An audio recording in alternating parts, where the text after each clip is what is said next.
안녕하십니까.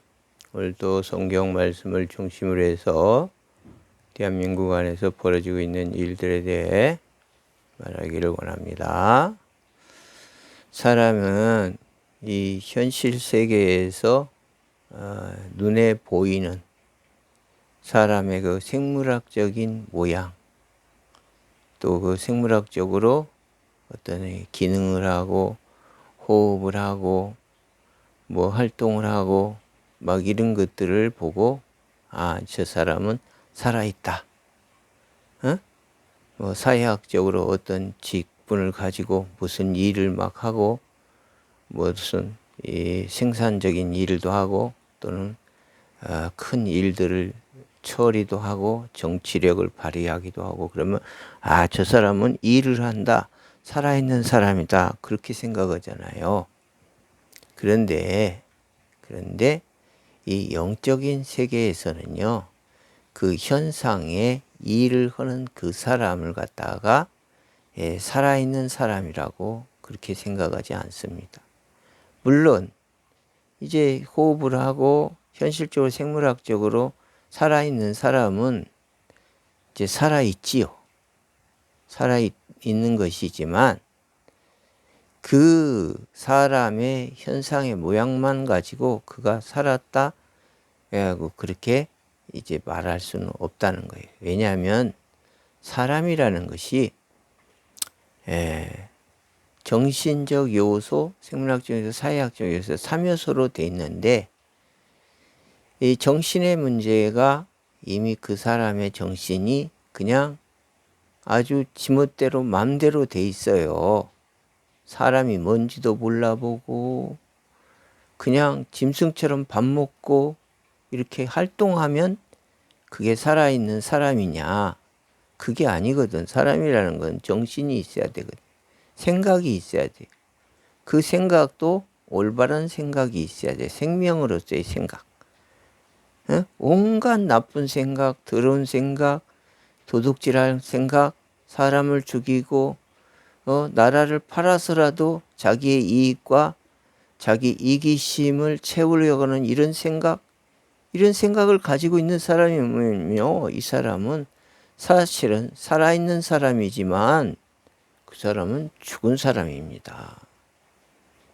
자유민주주의 정치 질서 체계에서 자유민주주의라는 그런 이 사상을 갖지 않았고 전혀 다른 공산주의 사상의 체계를 가지고 있으며 현실적으로는 이제 국민을 위한다고 막 이렇게 정치도 하고 막 좋은 말도 막 해주고 그러지만은 자유민주주의 질서의 체계에서 엄정하게 그 내면을 보면 그는 공산주의잖아요. 정신이. 현상의 모양은 자유주의 모양을 하고 있지만 정신은 공산주의잖아. 그럼 그 사람은 공산주의자지. 왜 그러냐면 사람의 3요소 중에서도 이 정신적 요소가 그렇게 중요하다는 것입니다. 정신적 요소가 잘못되면 영적인 세계에서는요, 그 사람을 죽었다고 판단합니다. 죽었다고 판단해요. 우리가 창세기 2장 16, 17절 말씀에 보면 선악을 알게 한 나무 실과를 만일 내가 그 임의로 먹으면 정령 죽으리라. 그런 말씀이 있잖아요. 그래서 사람은 선악을 알게 한 나무 실과를 여자가 먼저 그걸 먹고 남자에게 권함으로 남자도 먹고 임의대로 남녀가 다 먹었어요. 그래서 사실 정신적인 그런 체계에 있어서는 영적으로는 죽어 있어요. 다만 한시적인 생명으로 70, 80, 강건한 100세까지 살 수 있는 기회를 제공하고 있는 거예요. 뭐라고? 정신이 돌아오라고. 생물학적인 현상의 모양이나 사회학적 존재의 삶을 살면서 그 삶을 영위해가는 동안에 정신이 돌아오라고. 만약 그 정신이 돌아오지 않는다면 그냥 마른 뼈다귀나 살아있다는 모양이 있는 거나 시간의 차이지 죽어있기는 똑같은 거예요. 정신이 죽어있기는. 예? 우리 그런데 지금 문제는요. 왜 이런 얘기를 하냐면 우리의 대한민국 사정이 정치나 그 목회 현실의 상황에 보면요. 이 정신이 죽어있다는 거예요. 하나님이 그 코에 불어넣어 생기를 불어넣으셨는데 그 생기가 뱀의 거짓에 의해서 생기의 정신체계가 정령 죽음을 이뤘다는 겁니다. 응? 좀 이런 죽음 얘기하면 기분 나쁘지만 어쩔 수 없습니다. 사실대로 말해야 할 거 아닙니까? 그렇게 영적으로 죽어 있어요. 그리고 특별히 현 지금 상황에서 벌어지고 있는 정치적 상황, 그 정치인들의 그 내면의 정신세계가 뱀의 타락한 인식체계를 대부분 이루고 있단 말이에요. 그래서 그 정신체계에서 무엇을 정책을 펴고 뭘 하면은 이미 그들의 정치라는 것은 그들의 정치적 활동을 기반으로 해서 또는 그 이념적인 그러한 그들의 사상을 기반으로 해서 정치를 펴고 있는 거거든. 그것의 연장이야. 그렇기 때문에 현재 나타난 것은 그들의 이념이나 이런 것을 벗어날 수가 없어요. 그래서 지금 정치적인 모습은 이렇게 타락한 인식체계에 정령 죽음의 정신체계를 이루고 살고 있다. 그렇기 때문에 현실 정치에 있어서 우리 대한민국은 어려운 상황을 겪을 수밖에 없게 돼 있다는 것입니다. 여야를 막론하고 다 그래요. 지금 온 나라가 다 그렇게 이제 이렇게 생기가 죽어 있는 그런 현상을 가지고 있습니다. 총체적으로 어떤 특정인이 그렇다는 게 아니라 총체적으로 그래요. 국민이나 정치인이나 교회까지도 그렇단 말이에요. 그래서 이 생기가 회복돼야 돼. 이와 관련해서 성경 말씀을 한 구절 또 읽습니다. 에스겔 37장 3절 5절 말씀을 제가 3절에서 5절까지 말씀 읽습니다. 그가 내게 이르시되 인자야 이 뼈들이 능히 살겠느냐 하시기로 내가 대답하되 주 여호와여 주께서 아시나이다. 또 내게 이르시되 너는 이 모든 뼈에게 대언하여 이르기를 너희 마른 뼈들아 여호와의 말씀을 들을지어다. 주 여호와께서 이 뼈들에게 말씀하시기를 내가 생기로 너희에게 들어가게 하리니 너희가 살리라.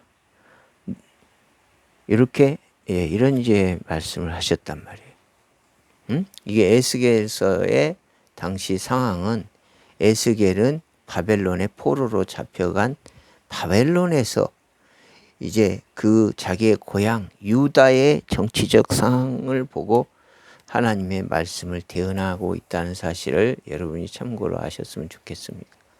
그러니까 포로지에서 본국을 보고 이러한 예언의 글들을 계속 쓰게 된 것입니다. 문제는 이 환상, 이 마른 뼈 환상에서 이 마른 뼈들이 누구냐는 겁니다. 이 마른 뼈들은 본국에 있는 유대 백성들의 정신적 요소, 정신적 상태라는 거예요. 영적 상태. 생기가 없어진, 하나님이 불어넣은 생기가 없는 그들의 정신세계.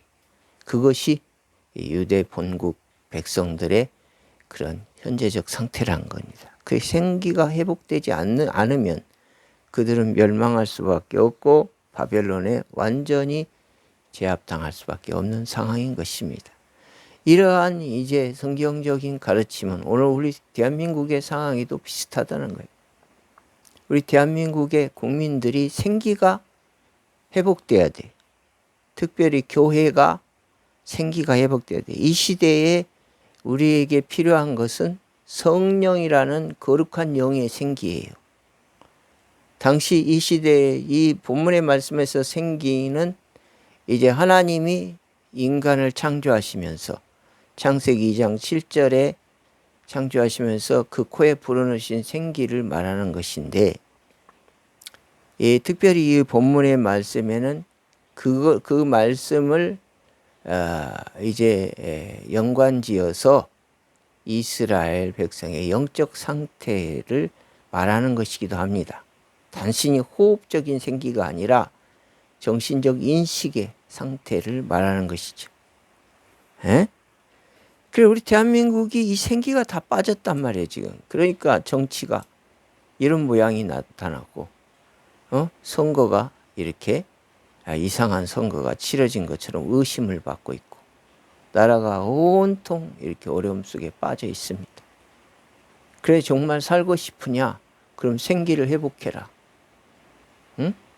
이 생기를 회복하려면 우리 하나님께서 예수님을 믿고 그 믿음으로 하나님께, 하나님, 우리가 이제 위기에 빠졌으니 도와주세요 하고 이렇게 하나님을 찾고 구하라는 겁니다. 그렇게 구할 수 있을 때 그 백성, 그렇게 부르짖는 사람들에게는 새로운 생기가 들어가는데, 그 생기가 바로 성령 하나님의 생기라는 거예요. 새로운 영, 새로운 정신체계의 이 생명의 정신이 들어오게 되는데, 그게 성령의 정신입니다. 이렇게 성령의 정신, 이 생기가 들어오면 이 사람들은 새롭게 변화돼. 정치도 새로워지, 교회도 새로워지고, 온갖 언론과 모든 일의 삶의 시스템이 다 생명으로 바꾸게 되고, 악한 것들은, 그러한 생기를 거역하고 반역하는 자들은 하나님께서 다 처리해 버리십니다. 예? 자동으로 알아서 그냥 자기가 정령 죽음의 정신체계를 가졌으니 자기가 자기를 해치면서 사라집니다.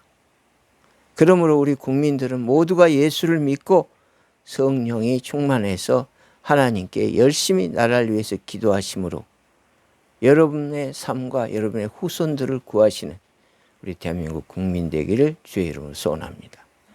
기도하겠습니다. 거룩하신 아버지여, 우리를 도우시옵소서. 우리에게 영원하신 이제 그 생명의 기원인 거룩한 생기를 불어넣으시되, 예수를 믿음으로 성령의 능력에 새로운 생명의 기운을 우리에게 불어넣어 주시옵소서. 대한민국이 다시금 살아나서 하나님을 찬양하고 영광 돌리게 하여 주옵소서. 예수님 이름으로 기도 올리옵나이다. 아멘.